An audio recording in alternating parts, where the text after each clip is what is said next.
तूं चओ न पुछां पर तोखां हिकिड़ी ॻाल्हि पुछां तूं कंहिं खे ख़ामोश कंदे ऐलान हज़ारे मान रुगो। हाणे आऊं दावत खिताब ॾींदुसि मोहतरम जनाब मेहमान खसूसी आल सिंध उमर वेलफेयर एसोसिएशन जे मरकज़ी सदर जनाब मोहतरम डॉक्टर हाजी मोहम्मद शरीफ वरियामाणी साहिब के पाण अचनि ऐं खिताब कनि सदारती खिताब कनि। मोहम्मद शरीफ वरियामाणी।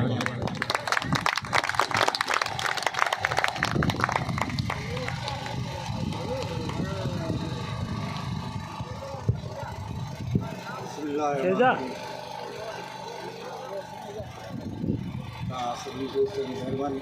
आपने याद किया केदार में हम लोगों को बाकी भाई इन नमूने मेरा को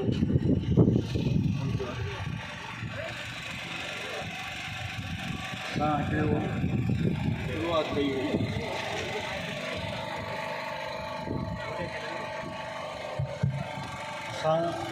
जबरी शुरुआत कई हुई आया सी आल जॾहिं आल पाकिस्तान हुई जो आल सिंध वेलफेयर एसोसिएशन कई उन में असांखे ध्यान में इहो हो त असां बिरादरी लाइ कुझु करे सघूं जेको असां में हिमत ॾिनी आहे कोशिशि करियूं। अॻे तंज़ीमूं पंहिंजूं इलाही हुयूं असांजी मीटिंग थी मातली में त मूं उनखे दोस्तनि खे चयो हींअर ॻाल्हि ॿुधो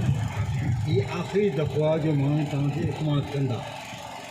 अॻे तंज़ीम ठाहियो 2 साल 4 साल वरी ख़तमु थी वई त हीअ तंज़ीम अहिड़ी ठाहियो जेका सस्टेनेबल हुजे माना जेका रही सघे ऐं जा मूल मथा हुजनि ऐं जेको प्रोग्राम हुजे असांजे तंज़ीम जे बारे में अॻे हिकिड़ी हिकिड़ो कॉन्सेप्ट हल भई ही असांजी तंज़ीम आहे मुंहिंजी तंज़ीम आहे मूं हेतिरी कोशिशि कई आहे कुझु कोन्हे तंज़ीम खां सभिनी पाण सभु भाउ गॾिजी कमु कंदासीं चवंदा आहिनि त अंग्रेज़ी में टीम वर्क आहे हिकिड़े माण्हू इंडिविजुअल कोन्हे पोइ जंहिंखे जेतिरो पुॼी सघे उहो टाइम ॾेई सघे थो जेके अलाह साईं कुझु ॾिनो आहे उहो पंहिंजो पैसा सपोर्ट करे सघे थो फाइनेंशियल सपोर्ट करे सघे थो को टाइम ॾेई सघे थो को टीचर आहे को डॉक्टर आहे पंहिंजे हिसाब सां हिनखे टाइम ॾियो हीउ मुस्तक़िल आहे इहो कोन्हे हाणे पाण फंक्शन कयो सुभाणे ॻाल्हि ख़तमु थी वियो इहो कोन निकिरंदो आहे। तंज़ीम इहा आहे त जेको बि माण्हू तंज़ीम में अचे थो इहो सोचे अचे त मूंखे हिन तंज़ीम में ॾियणो आहे वठणु मिलणो सवाबु मिलंदो अलाह जे तरफ़ां के ग़रीबी मदद कंदो के मिसकिनी मदद कंदो ऐं लाचार जी मदद कंदो अलाह साईं तव्हांखे वञी वधंदो। हिते असां कंहिं बि यूनिट खे को बि असां कोन चवंदो बाबा हेतिरा पैसा मर्कज़ खे मोकिले ॾियो या हेतिरी असांखे करियो तव्हां इंडिपेंडेंट आहियो जेको यूनिट जो सदर आहे जनरल सेक्रेटरी आहे तव्हां इंडिपेंडेंट आहियो पंहिंजा फाइनेंशियल करियो पूरी तलाह थींदो आहे जंहिंखां 5 रुपया थी सघे उहो 5 रुपया ॾिए जंहिंखां 500 थी सघे उहो 500 रुपया ॾिए तव्हां पाण वटि हूंदो मुस्तक़ माण्हू तव्हांजे पाड़े जा तव्हांखे ख़बर आहे असीं में असांखे का ख़बर कोन्हे तव्हांखे ख़बर आहे केरु मुस्तक़ उनजी मदद करियो। पोइ एजुकेशन आहे हेल्थ आहे या जीअं साईं जनरल बि सां ॿुधायो न्याणी कंहिंजी जेका हुनखे जहेज़ जो मसइलो आहे या कंहिंजी शादी जो मसइलो आहे या शादी गमी आहे उन में जेका हिक ॿिए जी मदद करियो जेके थोरा घणा इख़्तिलाफ़ आहिनि उहो ख़तमु करियो। हीअ यंग एसोसिएशन तव्हांजी आहे उहो चवंदा आहिनि त child of today is father of tomorrow